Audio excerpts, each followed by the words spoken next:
everyone, Ken Pierce here with Piercing Metal channel, and before we get started, remember to subscribe to the channel, click the notification bell, and like and comment on this video once you have enjoyed it. So we're here at the 5 Points Festival. It's the second day, and I'm at the table of the amazing sculptor, designer, toy guru, James Groman, right here. And the interesting thing about his table is we didn't get to see him yesterday. We were a little busy. He was a little busy, and he has practically nothing left. So this is sold too. See, the alien is sold too.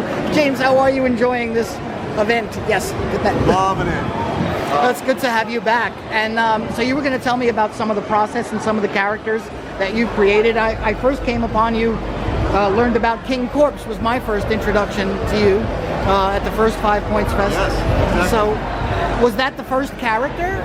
No, it was actually, I would say I've been doing toy design for many, many years, and Hasbro toys, American Greetings, Bear Bears, Mad Balls, all kinds of stuff. Everyone knows that background, my background. But I was at Hasbro for a number of years, was contacted by a gentleman at Louisville Toys, Lou Brook. He wanted me to do a toy with him. I pitched him Rotten Rex, which is this big zombified Tyrannosaurus. We went through the process of doing the sculpture, release the toy. It did very well.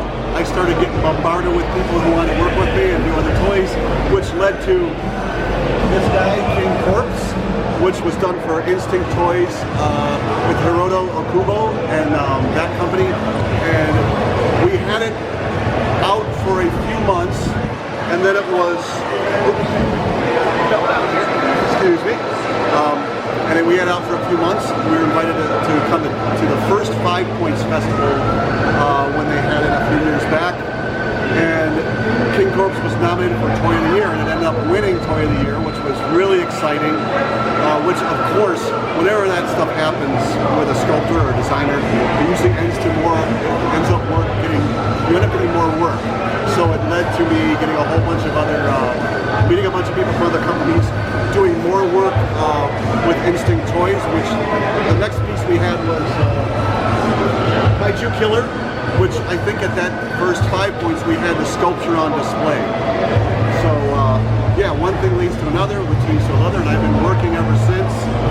Kaiju Killer actually won 2 Designer Toy Awards last year, which is like, you know, congratulations, Instinct Toys and everything, my partners. So it's been amazing. Now I love this Cthulhu that you've got listed on your poster here. Yeah. And you said he sold out, and here's a better look at Cthulhu. Yeah, and when I say sold out, I usually, I don't get a lot of them. They're so big, hard to ship, they're very rare. So I got a few for this show. They sold out right away. You know, a lot of people have been waiting for them, chomping at the bit. So they were gone, but you know, I've always been a huge H.P. Lovecraft fan. So the opportunity to do a Cthulhu was really exciting to me. So when you said they're limited, how many do you normally run off? Well, we don't, at this point, I don't even think the company knows how many they will do. What they do is they'll do a limited run of like 60 in a certain color. Once those are sold out, they're done.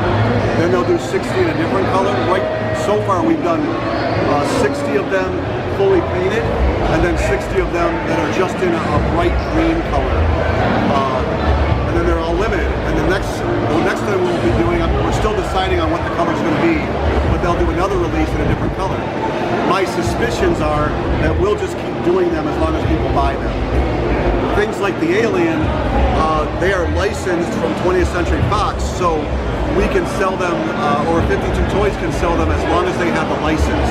Once the license runs up, they can't sell them anymore. So you'll probably only be finding them on the secondary market, on eBay, for thousands of dollars and everything. But this only had its first release, and we have some other releases planned in the near future. Now, speaking of different colors, I see this really, really bright King Corpse over here. Yeah, that was this was done maybe 2 or 3 years ago. It is the banana chocolate release, which the vinyl is actually instilled with a smell of bananas and chocolate, which is amazing. But I actually was unpacking boxes and just found this in the bottom of one of my boxes that I shipped to the show. Didn't know I had it. And it It's a very, very rare item. And this is Faye Marrow. Anne Marrow. Anne Marrow. Yes. Anne Darrow is the original character in the original King Kong, which is my favorite film of all time, which kind of led to the inspiration for this guy. And I will tell you, viewers, that it does really smell like bananas and chocolate. He asked me to smell it. I looked at him like old. it was It still crazy. smells fresh. That's wild. It's wild. So then what's coming up next for you? What's the next show? The next thing you're creating? Oh, I think it's okay to talk about. I am working on some Universal monsters. I like to do things. I don't like to just do like a movie perfect version of characters. I usually prefer to do my own take on them. The Universal monsters are some of my favorite films as well. So they are my own twist on the characters, but they are still very recognizable as the Universal monsters. That's a big one that I'm working on. I got an Ultraman monster I just did that I've already put up on my Instagram that people have probably seen if they're fans. We're going to have all those things linked in the end of the video for you, my friends. Yeah, cool. And then Mutant Ninja Turtles. I've been doing Universal Monsters, Mutant Ninja Turtles for NECA Toys. They've got, I think, a couple of them have already been released. We've done 11 in all, so there's a bunch that have not even been revealed yet. Still love doing that type of work. Started as an illustrator, as a designer, got into sculpting later. But I still like to do both. Can you tell me about this one before we go? Oh yeah. This was something I designed for Martian Toys, which, so it's appropriate that I did a Martian. This was for Martian Toys, and I designed it. It was sculpted overseas. I did it maybe about 3 years ago. These are the prototypes that they're being revealed here at the show for the first time. We have 4 different colorways. This is kind of the Mars Attacks kind of version, color scheme. It's really cool. I love this thing. It'll be a little bit more affordable than a lot of my toys. I'm not sure what the price point is going to be.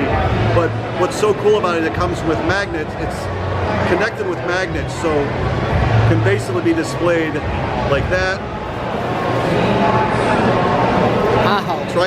Tripod version. Just the saucer itself, of course, and then in the hero version right there. That's great. That's very great. cool. I love this thing. Well, it's great to have you back at this awesome show, and great to talk to you for a few minutes about what you've done and what's coming up. Thank you, James, for your time. I really appreciate it.